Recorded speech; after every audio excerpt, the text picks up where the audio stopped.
வணக்கம். நான் பானுமதி கிருஷ்ணகுமார் பேசுகிறேன். இன்றைய முத்தமிழ் சுவைக்கலாம் நிகழ்ச்சியில் நம்ம ஒரு நாடகத்தமிழ் காட்சியை பார்க்கலாம். நாடகத்தமிழ் காட்சியில் என்ன பார்க்கலாம்னா, கருத்தம்மா என்ற படத்துலேருந்து ஒரு காட்சி. அந்த படம் முழுக்கவே பார்த்தோம்னா பெண் சிசு கொலை தடுப்பு அதுதான் கருத்தாக எடுத்து சொல்லியிருப்பாங்க. பாரதி ராஜா இயக்கியிருப்பார். மிக அற்புதமான ஒரு கருப்பொருள் கொண்ட ஒரு படம்.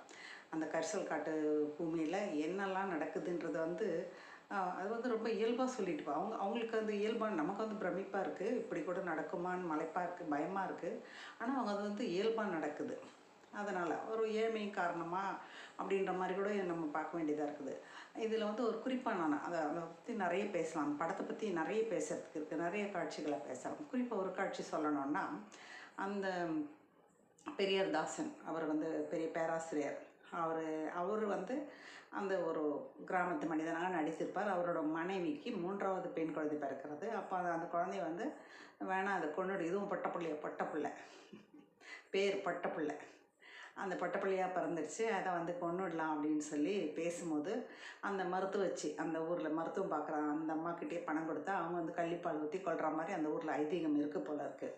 அதே சமயம் அந்த ஊருக்கு அதே வீட்டில் அந்த ஒரு பசு கன்று ஈனுது, கன்று போட போகுது. அப்போ போட போகும்போது இங்கே இந்த பெண் அழுத சத்தத்தையும் அந்த கன்றுனோட சத்தத்தையும் காட்டுறாங்க, மாற்றி மாற்றி காட்டுறாங்க.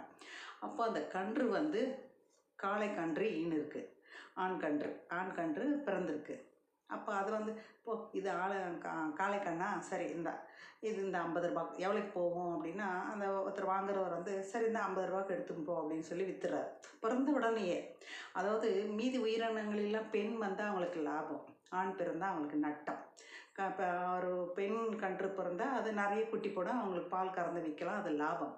ஆனால் ஆண் காளை கண்ணா போனதுனால அது பிறந்த உடனே அதுக்கு புல் அந்த தண்ணி வைக்கிறது, அந்த பொட்டு புண்ணாக்கு வைக்கிற செலவெல்லாம் மிச்சம்ன்றதுனால பிறந்த உடனே வித்துடுறாங்க. இந்த இடத்துல இந்த குழந்தைய பிறந்த உடனே கொண்டுடுறாங்க. ஒரு காளை மாட்டுக்கு இருக்கிற மதிப்பு அதுக்காக ஒரு 50 ரூபா இருக்குது. அந்த 50 ரூபா வாங்குறதுக்கு மாதிரி அந்த காளை மாடை வைத்திருக்கிறாங்க. அதனால எந்த பயனும் இல்லை அப்படின்ற காளை மாட்டை விட கீழே அந்த குழந்தைய கொன்னுடு அப்படின்றாங்க. இது ரொம்ப நம்ம உற்று நோக்க வேண்டிய ஒரு விஷயமா நான் பார்க்குறேன். ரொம்ப அருமையான ஒரு காட்சி. நல்ல ஒரு ஒரு சுருக்கென்று முள் போல தைக்கிற அந்த காட்சி அது. அந்த காட்சி கருத்தம்மா படத்தில் பாருங்கள். நன்றி.